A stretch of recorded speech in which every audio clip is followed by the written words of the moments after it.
I do want to state right now before the video that I have not played the game.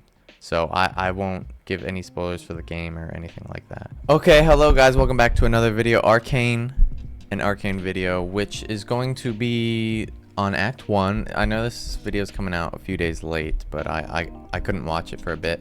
But the trailer just came out on YouTube, officially by Netflix today, so I will be breaking that down later today as well. And Superman and Lois Season 4 Episode 8 teaser as well, if you're here for that. But we're here for Arcane, and it's 3 episodes, so let's just get into it. Okay, we start with the opening rubble and disaster really after the rocket from Jinx, and we start with this one shot that's fading in with Mel holding Jace and her armor shining, which actually means a lot. Now, I'm not saying this is true, but the way they alluded to the armor and they focused it, I feel like this theory is true. So basically, Jace and Mel were the only ones that survived this attack, kind of with like unscathed pretty much, both of them out of everyone. And we know that their connection was they were both together. Mel kind of wrapped her arms around him. And there's two things that make me think it was the armor that she's wearing.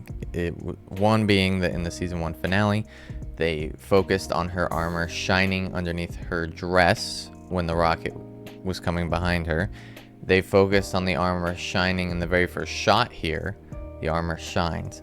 Mel is the one holding Jace here, and they're the only two that made it unscathed. So I'm guessing it has to do with some like special armor she has on in like her daily life, I guess. But after this, after the destruction and 3 counselors dead, Jace picks up Victor, goes running into their lab, uses the hex core, basically kind of bonds it with him, and it flashes white into the intro. And we're gonna break down the intro because there's a lot here. We start with Jinx and Vi back to back, like before in the season 1 intro, but before it was Vi and Powder back to back, but now it's Jinx and Vi, the same thing.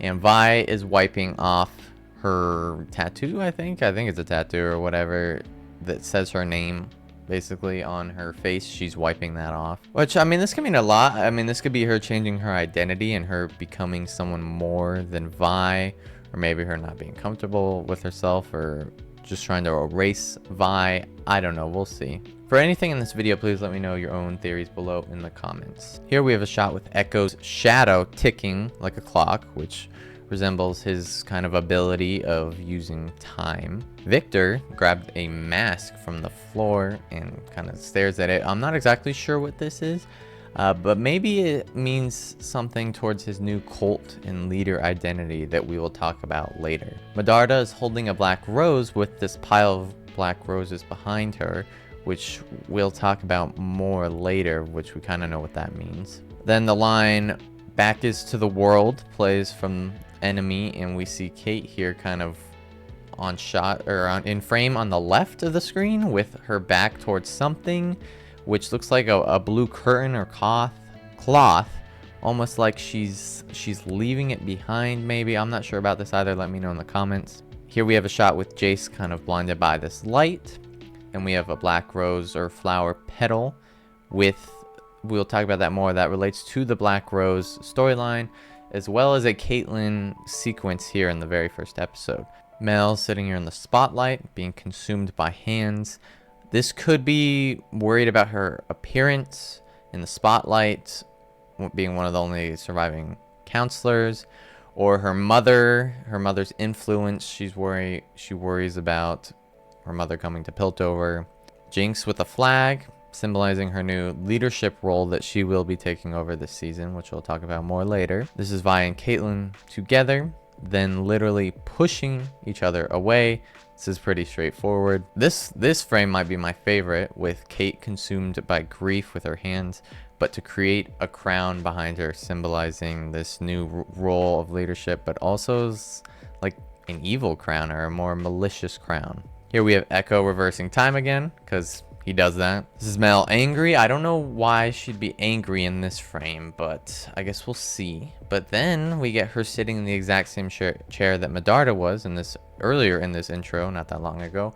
But the roses behind her aren't as big. There's fewer of them, and they're kind of like floating away. Now this shot has someone holding up their hand to the light again.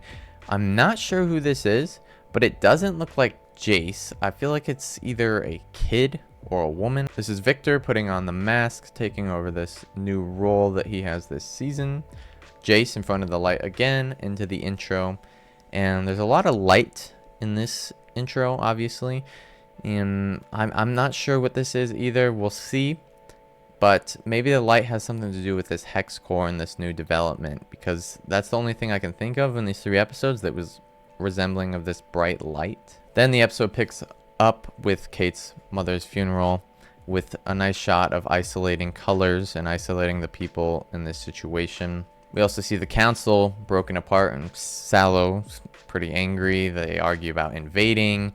They argue that it was just Jinx's one attack. It's not all of the Undercity, and the council debates about that. What's left of them. After Kate reads some condolence letters, she gets a key from her father, and Kate and Vi go talk in the hallway, and Kate asks Vi to be an enforcer to help show a symbol that they can have someone from Undercity be a symbol on Piltover at the same time. Vi at this point rejects this because her parents were literally killed by enforcers, but she goes into an alley, I guess, and she sits down and meets this guy who will later join the enforcer team. We then see Victor, who's in like a chrysalis or whatever by the hex core. Then we get a scene with Caitlyn with purple petals falling around her that turn into black, which resemble from the intro, the falling petal scene that I was talked about, but it also kind of feels like Black Rose hinting, maybe. Then this enforcer girl, Nolan, or Maddie, kind of encourages Vi and applauds her that she's one of the good ones, and tells her that what Kate did to get her this enforcer role. Then there's this event addressing Piltover after this travesty with Mel, and it goes to crap. It gets invaded pretty much by members of the Undercity and Shimmer, and it's this fight sequence with Jace running from this chainsaw lady and the Shimmer people killing a lot of people. Then this episode ends with Jace making weapons for Hextech, which he said he'd never do, with Caitlyn using this key to get information about the Undercity and the Grey, and Vi agrees to be an enforcer. But the final shot is from Singed going after this wolf thing in this cave, like a double-headed wolf. Episode 2 begins with a water metaphor that was used in episode 3 and 5 of season 1. Episode 3, it was used when Silco described drowning, almost, when Vander pushed him under the water. And also in episode 5, when Silco tilted Jinx's head into the water, the same water, to get rid of powder and become perfect. So Jinx is doing the same here to Silco, and it's another parallel with season 1, which there's already been a lot of those. Then we get this shot with the Undercity Council, I guess, and everyone that's died, and then showing new attention for the throne that Silco had. Then we see this sequence of this little kid running from some like guards, I guess, or men. The little kid bumps into Jinx and then starts to follow her from here on out. Then we get an introduction to Smeeg, this character who's just a giant gremlin, and the Grey, which is this gas that they used in season 1, which Silco used in season 1 to prove to the Undercity Council that they had gotten too comfortable and they actually had to breathe this stuff their whole lives, and they'd forgotten. Then we get a scene of, I don't know how to pronounce it. Is it Savika or Sevica? I'll say Savika. This lady and Jinx bond together over Silco's death, and kind of this is their initial foundation for their partnership. Then we go back to the chrysalis where Victor comes out. Victor becomes this skeleton thing, I guess, from the hex core. His voice is a little different. It's a little more scary. He tells Jace that the only thing keeping them together was affection for each other, and their paths should have gone apart long ago. Then we catch up with Echo and Heimerdinger, which realize their tree's kind of dying or getting infected by this hex core. And Echo talks about what this tree represents. not only on a resource level, but also on a spiritual level and what it represents for the community. They have this break-in sequence when they break into Jace's lab, and it's pretty funny. Jace and Echo meet, and Heimerdinger says pupils are meeting, and they kind of like square up against each other, I guess, kind of. Then we catch up with Victor, who's in the Undercity with a cloak, walking around with the same guy from season 1, episode 6, we saw, who was infected, that helped out Vi get healed. Him and a few other people from the Undercity go jump Victor and steal what he has. Then we get a sequence with the Gray being infected, where Jinx and the crowd used to play. And Jinx sees her sister as an enforcer in this Gray, nearly kills her but doesn't. She runs away with this new arm that she has built for Savika and gets jumped by Smeeg and his crowd. Savika comes in and saves. They have this good, crazy fight sequence with her new arm. And the kid from earlier is here. The kid smiles here, which is a little messed up. The episode ends with Victor saving this man from season 1 by somehow getting rid of his shimmer infection, making him this bright human again. The rest of the guys submit, and it's like he's this new cult or group leader. Then we end with Singed again, who now has bloody teeth and eyes and this heart pumping, all from this poor wolf that got killed and dissected, and the heart is getting pumped into. Episode 3 opens like episode 7 from season 1 with this art style and rap-like song. Shows the path of the Gray in it and alludes to some future plan that Jinx has this episode. We also see that Kate is using certain ventilations that her own mother helped build in the Undercity that have helped the people in the Undercity breathe against them by using those ventilations to put the Gray in there, which is kind of interesting. They find a servant of Smeeg kind of hung against this, and they have a trap set up, or Jinx does. It's not really a trap that's dangerous, it's kind of a creepy trap, I guess. I'm kind of surprised she made these dolls this quick.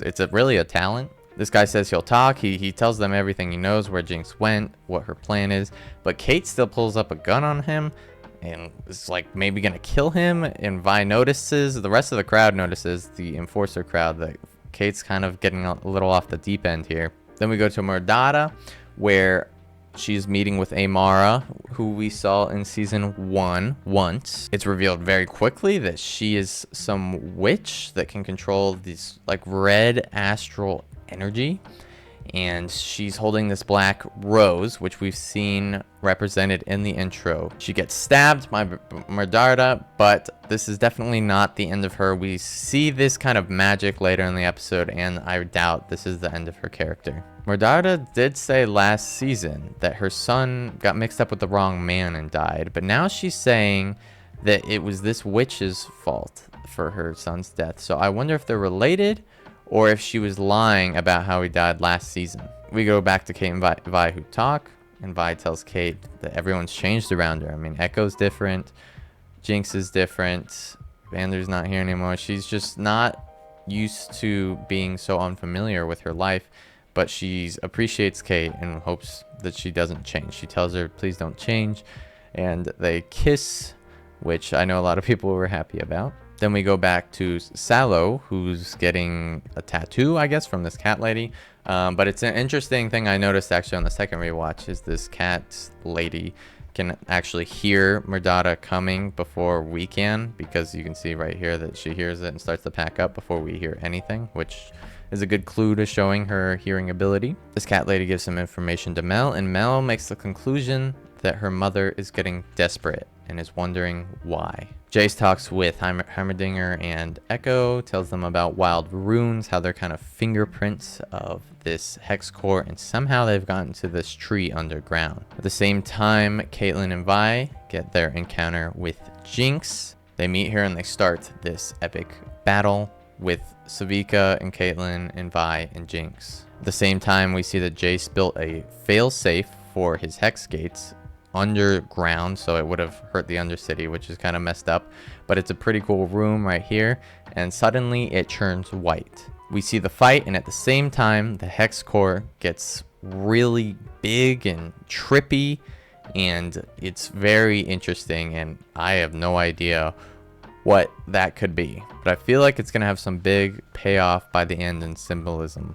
We get to a point where Kate shoots off Jinx's middle finger, which is insane, and then Vi pins her against this stone thing, I guess, and was going to kill her, but hesitates and hesitates until this little kid comes up and separates them with the pistol. Jinx herself surprisingly stops the kid from shooting her sister, even though she just tried to kill her with a rocket launcher, because this kid resembles Jinx and she notices it.